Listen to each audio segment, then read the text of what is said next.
아멘. 오늘은 민수기 15장 말씀을 통해서 우리가 하나님의 말씀을 계속해서 나누도록 하겠습니다.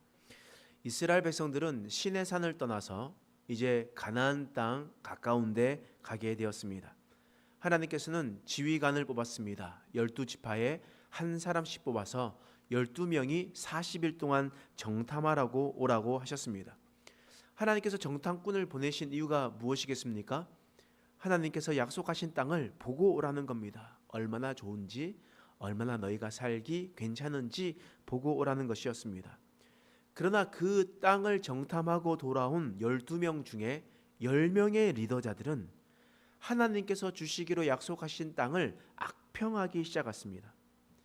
하나님께서 주시겠다 약속하셨으면 하나님께서 반드시 주실 텐데, 이 10명의 사람들이 악평하였다는 것은 곧 하나님의 말씀을 신뢰하지 않는다는 의미였습니다.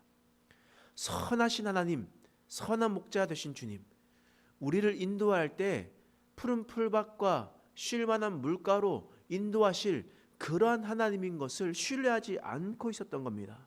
이것은 곧 하나님에 대한 모독이었고 하나님에 대한 멸시였습니다. 여러분, 리더자들이 악평하기 시작했을 때 어떤 일이 일어났습니까? 온 회중이 몰려오기 시작했습니다. 온 회중이 하나님 앞에 악평하기 시작했습니다. 그리고 밤새도록 울부짖었습니다. 새로운 지휘관을 세워서 다시 이집트로 돌아가자고 했습니다. 이것은 곧 하나님의 통치에서 벗어나서 곧 이집트의 신에게서 우리는 통치를 받겠다라는 그런 의미였습니다. 뿐만 아니라 아론과 모세를 돌로 쳐 죽이려고도 하였습니다. 하나님께서 이런 모습을 보았었던 것을 어떻게 했습니까? 악평하여 부정했었던 리더자 10명은 하나님께서 그 즉시 심판하셨습니다. 하나님께서 또한 하나님 앞에 원망을 쏟아부었었던 그 사람들 또한 심판하였습니다. 그 결과 20세 이상의 이스라엘 백성들은 모두가 다 40년 동안 그 광야에서 유리방황하며 살아가게 되었습니다. 그리고 모두가 다 하나님의 약속하신 땅에 들어가지 못하게 되었습니다. 여러분, 만약 우리가 하나님이라고 생각해 봅시다. 하나님께서 이스라엘 백성들을 이집트 땅에서 인도해냈습니다. 그런데 수많은 사람들이 불평불만을 하고 원망을 하고 또 자신을 떠나려고 합니다. 여러분, 이런 상황이 만약에 우리가 하나님이라면 어떻게 하겠습니까? 저 같으면요, 모든 힘이 빠질 것 같습니다. 야, 내가 진짜 최선을 다해서 너에게 좋은 것을 주려고 이렇게 인도해 나가는데 사람들이 자꾸 나를 원망해. 그래, 괜찮아. 근데 이제 나를 떠나서 다른 신에게 간다?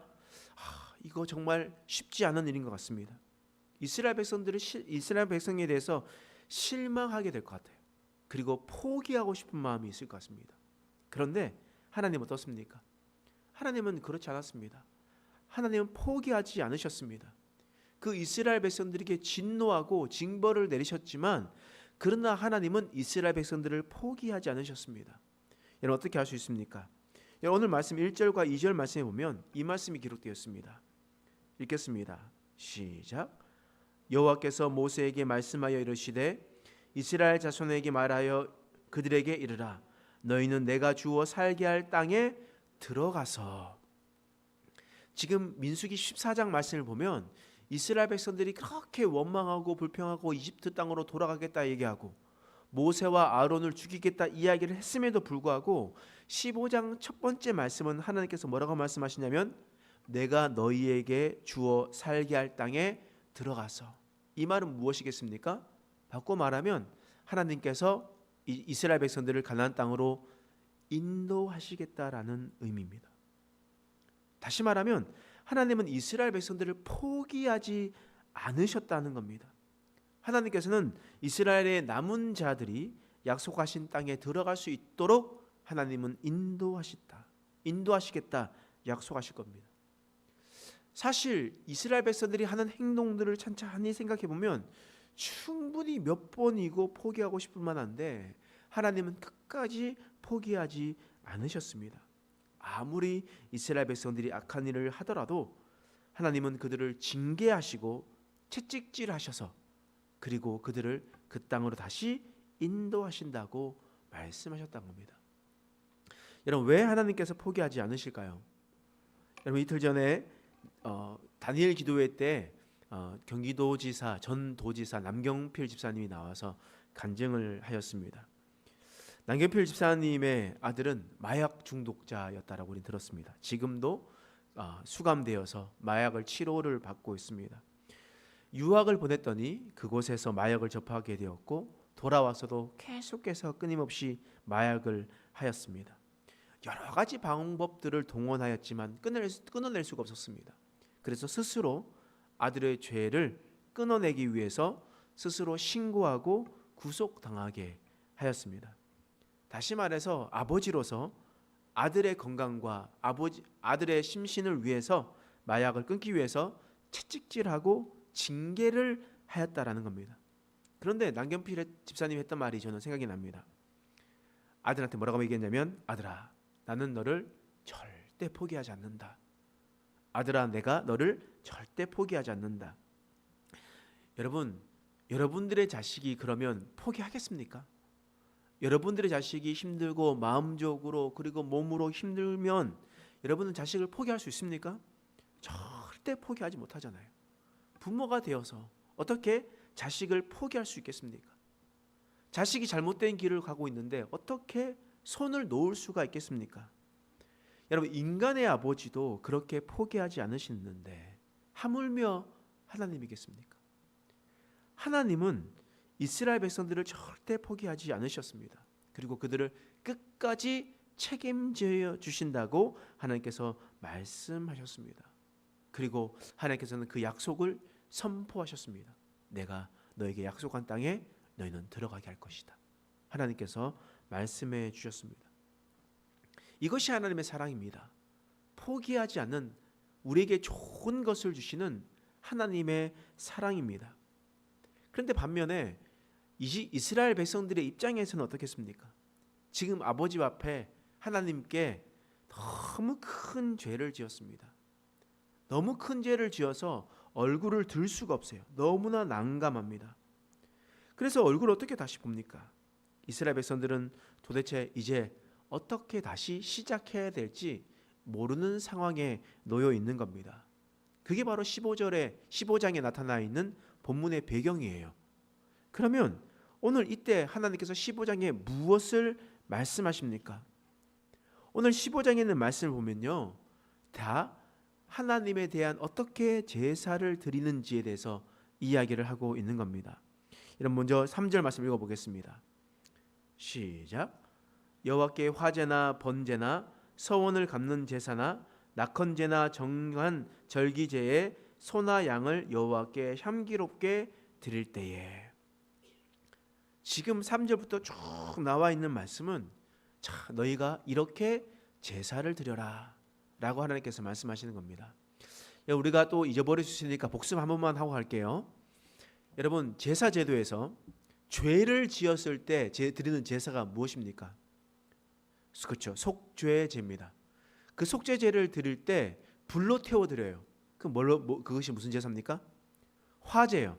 화제로 드리는데 완전히 태워버립니다. 그건 어떤 제사입니까? 번제입니다. 그리고 그것을 드릴 때 하나님께 이렇게 흔들어서 드립니다. 어떻게 해요? 그 요제죠. 이것을 들어서 하나님께 드립니다. 무엇입니까? 거제죠. 하나님 앞에 부어서 기름을 붓든지 포도주를 부어서 드리는 제사입니다.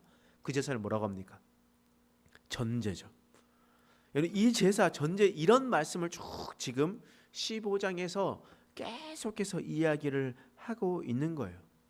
그럼 왜 하나님께서 이미 레위기를 통해서 충분히 말씀하셨는데 왜 다시 15장에서 다시 어떻게 너희가 제사를 드려야 되는지, 언제 제사를 다시 드려야 되는지, 어떤 예물을 가지고 하나님 앞에 나와야 되는지, 이런 모든 등등을 하나님께 어떻게 제사를 드리는 방법에 대해서 계속해서 말씀하고 있는 겁니다. 왜 그렇게 말씀하셨을까요? 너가 지금 죄를 짓고 난감한 상황이지? 어떻게 다시 시작해야 될지 모르겠지? 너가 큰 죄를 져서 하나님 앞에 얼굴을 들 수가 없는 상황이지. 그러면 너 먼저 내가 이미 말했던 것처럼 하나님께 나에게 나와서 제사를 드려. 이 말입니다. 바꿔 말하면 너가 난감한 상황이고 하나님 앞에 나아갈 수 없고 얼굴을 들 수 없는 상황이라면 그냥 하나님 앞에 나와서 예배드려. 예배를 드리면서 회복해. 나에게로 나와. 그러면 해결돼. 너가 어떤 것을 하려고 네가 어떤 노력을 하는 것보다 나에게 나와서 예배를 드려. 하나님께서 말씀하시는 것은요, 너가 지금 가는 길이 어디로 가는지를 몰라 잃어버렸을 때, 너가 지금 너의 좌표, 인생의 좌표를 잃었을 때 하나님은 이렇게 말씀하시는 거예요. 예배부터 다시 시작하라. 예배부터 다시 시작하여서 너의 마음을 회복해라 라고 말씀하시는 겁니다. 이스라엘 백성들이 큰 죄를 지어서 이제 광야 길을 40년 동안 유리방황해야 되는 그런 상황이었습니다. 너무 막막하고 어떻게 해야 될지 모르는 그런 상황이었어요. 모든 것이 무너져 있는 것처럼 보였었을 때 그 무너진 것을 바로 세우는 것은 바로 제사 드리는 거야. 예배 드리는 거야. 그러면서 하나님께서 15장에 있는 말씀을 통해서 다시 한 번 더 너희가 제사를 드릴 때 이렇게 드려라고 하나님께서 말씀하고 있는 겁니다. 우리 인생에도 마찬가지입니다. 우리 인생에서도 좌표를 잃어버릴 때가 참 많습니다. 우리 인생에서 큰 죄를 지어서 하나님 앞에 얼굴을 들지 못할 때도 있습니다. 어떻게 주님을 뵐 수 있을까? 예수님의 제자 베드로도 예수님을 부인하고 저주하며 큰 죄를 지었을 때 주님을 떠났습니다. 주님께서 부활하셨던 것을 알았음에도 불구하고 더 이상 주님의 얼굴을 볼 수 없어서 갈릴리로 도망가 버렸습니다. 어떻게 했습니까? 주님께서 찾아가셔서 그를 만나 주셨습니다. 주님께서 그를 만나 주심으로 그의 인생의 좌표가 올바르게 세팅되게 되었습니다. 주님을 만나는 것이 회복입니다. 주님을 만나는 것이 바로 우리의 인생길의 내비게이션입니다. 우리가 그것을 잘 기억하고 오늘 이스라엘 백성들이 큰 죄를 지었을 때 하나님께서 제사 제도를 말씀해 주셨던 것처럼 우리 인생에도 좌표를 잃어버렸을 때 다시 하나님 앞에 나와 예배 자리를 회복하고 하나님과 관계를 다시 맺어 하나님과 깊은 사귐이 있는 저와 여러분 되시길 간절히 축원합니다. 기도하겠습니다. 하나님, 오늘 말씀을 통해서 우리를 깨닫게 하신 것을 감사합니다. 우리는 늘 하나님을 원망하고 불평하고 불만족하며 살아갔었던 자들이었습니다. 하나님, 밤새도록 통곡하고 밤새도록 주님을 저주했었던 인생들이었습니다. 그러나 주님께서는 우리를 포기하지 않으셨습니다. 하나님께서는 끝까지 우리를 붙드셨고 하나님은 끝까지 우리를 약속의 땅으로 인도하시겠다 말씀하셨습니다.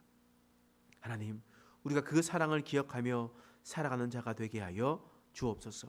우리도 이제 주님 앞에 좌표를 잃어버렸을 때 민망해하는 상황 속에서 있지만 그러나 하나님을 다시 찾게 하여 주옵소서. 예배의 자리를 회복하게 하시고 예배 가운데 주님을 만나게 하시고 그래서 우리의 인생의 좌표가 다시 한 번 더 새롭게 세워지며 주님의 향하는 천성을 향하여 달려가는 자들이 되게 하여 주시옵소서. 감사드리며 예수님의 이름으로 간절히 기도드립니다. 아멘.